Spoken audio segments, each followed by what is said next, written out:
नमस्कार साथियों, कुछ बात करें यूट्यूब चैनल पर एक बार फिर आपका बहुत बहुत स्वागत है। जैसा कि आप टाइटल से ही समझ गए होंगे कि मनुस्मृति के एक श्लोक के आधार पर सनातन धर्म की आलोचना करने वाले ये आरोप लगाते हैं सनातन धर्म पर कि उसमें स्त्री स्वतंत्रता का निषेध किया गया है, यानी कि विरोध किया गया है। वो श्लोक आप देख लें, फिर इस पर चर्चा करता हूं। वो श्लोक ये है साथियों, मनुस्मृति के 9वें अध्याय का ये तीसरा श्लोक है। पिता रक्षति कौमारे भर्ता रक्षति यौवने रक्षन्ति स्थावरे पुत्रा न स्त्री स्वातंत्र मर्हति। इसका अर्थ लिखा हुआ है, बाल्यावस्था में पिता रक्षा करता है, यौवन में पति रक्षा करता है, बुढ़ापे में पुत्र रक्षा करता है, स्त्री स्वतंत्रता के योग्य नहीं है। ये श्लोक है और इसका अर्थ है। अब इस पर ही हम लोग चर्चा कर रहे हैं। देखा आपने, इस श्लोक का अर्थ यह है कि कन्या की रक्षा बाल्यावस्था में यानी उसके बचपन में पिता करता है, और जब उसका विवाह हो जाता है तो उसकी रक्षा यानी उसकी देखभाल उसका पति करता है। और जब उसकी वृद्धावस्था हो जाती है और मान लीजिए उसका पति का स्वर्गवास हो गया है या नहीं भी स्वर्गवास हुआ है, तो उसकी जो रक्षा है वो पुत्र करता है। और इसमें अगली पंक्ति है कि स्त्री स्वतंत्रता के योग्य नहीं है। तो इसका मतलब क्या हुआ साथियों? ये स्त्री स्वतंत्रता के योग्य नहीं है, इसको आधार बना करके कहते हैं कि स्त्री की स्वतंत्रता का विरोध किया गया है। तो अब इसमें अनुचित क्या है? हम सब जानते हैं, आज भी ऐसा होता है कि बच्ची जब छोटी होती है, बाल्यावस्था यानी बचपन में होती है, तो उसकी रक्षा उसकी देखभाल उसका पिता तो करता ही है।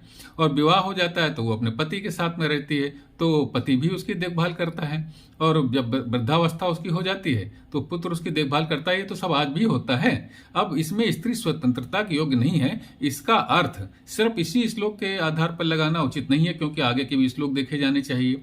जो स्त्रियां स्वयं अपनी रक्षा नहीं कर सकती, उन्हें आप स्वतंत्रता के योग्य कैसे मान सकते हैं?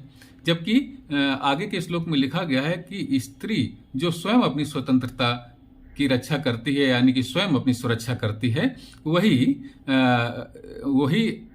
असल में वास्तविकता में सुरक्षित रहती है। वो श्लोक देखिए आप। अब इसी अध्याय यानी 9वें अध्याय का 12वां श्लोक देखिए। 12वां श्लोक की जो अंतिम पंक्ति है, ये नीचे जो लिखी हुई है, आत्मात्मना यास्तु रक्षेयुस्तः सुरक्षिता। इसका अर्थ क्या किया गया है? ये इसमें देखिए, ये लिखा हुआ है, किंतु जो स्त्रियां अपने ही आप रक्षा करती हैं वे सुरक्षिता हैं। इसका तात्पर्य क्या है कि स्त्रियां अपनी सुरक्षा स्वयं करें, इस बात को यहां प्रोत्साहित किया गया है।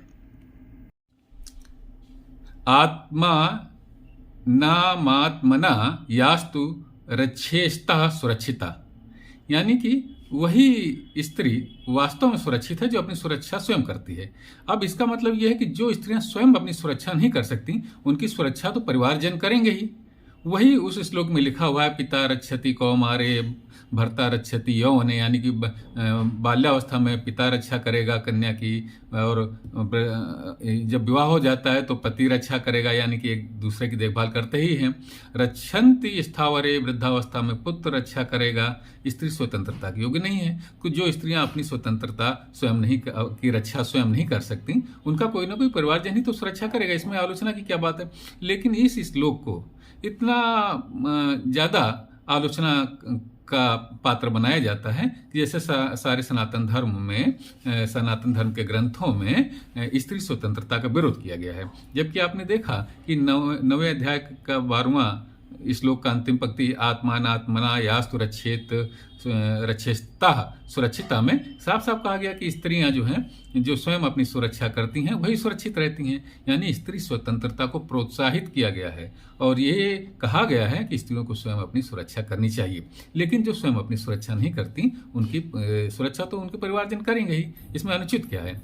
लेकिन जिन्हें सनातन धर्म में द्वेष है, सनातन धर्म में सब कुछ कमी दिखती है, वो बात का बतंगड़ बनाते हैं, राई का पहाड़ बनाते हैं, जबकि वहां राई भी नहीं होती।